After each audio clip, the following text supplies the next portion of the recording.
अस्सलाम वालेकुम वरहमतुल्लाह। मेरे प्यारे दोस्तों, मैं एक क्लिप तुहाडे वास्ते छोड़िया सी। मेरा बड़ा प्यारा दोस्त सी मिस्टर यू के 58 साल पहले का मेरा फ्रेंड सी और बड़ा अच्छा दोस्त सी। ਉਹਦਾ एक क्लिप मैं छोड़िया सी और वो बड़ा दोस्तों ने लाइक किया, लेकिन उस क्लिप छोड़न तो मेरा यार मेरे नाल नाराज़ हो गया और 3 महीने हो गए मेरे नाल वो नहीं बोलता।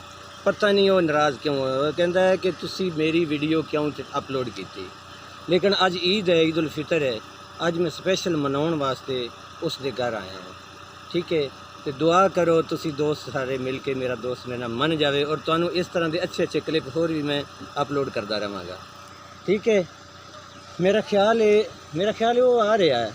दुआ करो कि मेरा दोस्त मेरा मन जाए। यही है मिस्टर यू के, तुसी सब दोस्त देख रहे हो कि वो आ रहा है और दुआ करो मन जाए। मैं जाना।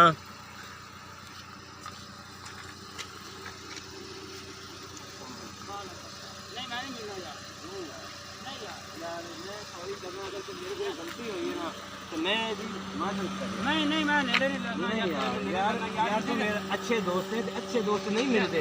मैं 3 महीने फिरता रहा, मैंने 3 महीना तेरे वर्गा दोस्त नहीं यार नहीं मिला तो मैं दोस्तों ने बनाया तो मेरी मननी भी कोई नहीं। तेन जो गल तो मेरी मनता भी नहीं मनसा मैं मनसा तू आज मनी पाओ। हां तू फिर मेरी गल जो या मनी पाओ या कई मार में। नहीं मैं कहीं की मार नहीं यार। नहीं मैं बस एक नहीं यार तेरी मेहरबानी यार। नहीं यार या मनी नहीं यार नहीं यार और मनी भी है यार। यार मैं नहीं करना पर तेन मननी पैनी मेरी गल जेडी मैं मनसा पर जेडी मैं तेन आई लव यू कर दूं। और मनी भी है। ईद मुबारक। हां जी खैर मुबारक। लो जी, ए मेरा दोस्त है मिस्टर यू के ते बड़े दिनों बाद साडे नाल मन गया ते मैं हुण राजी हां। यार चल बड़ा दिहाड़ा है पे नहीं तो तेरे मैं मिलना कोई नहीं सी। हुण आखी ते पानी मैं लवेना। नहीं चल नहीं बड़ी मेहरबानी। हां मैं पानी मियां मैं आप लेना। नहीं लो जी मैं हुण जिथे आखी। नहीं यार तेरी बड़ी मेहरबानी। ठीक है नहीं मैं पानी लवा देना। ठीक है चलो मैं तेरे नाल मनी जाना। ठीक है पर मननी चाहिए जेडी गल। ठीक है हां ठीक है।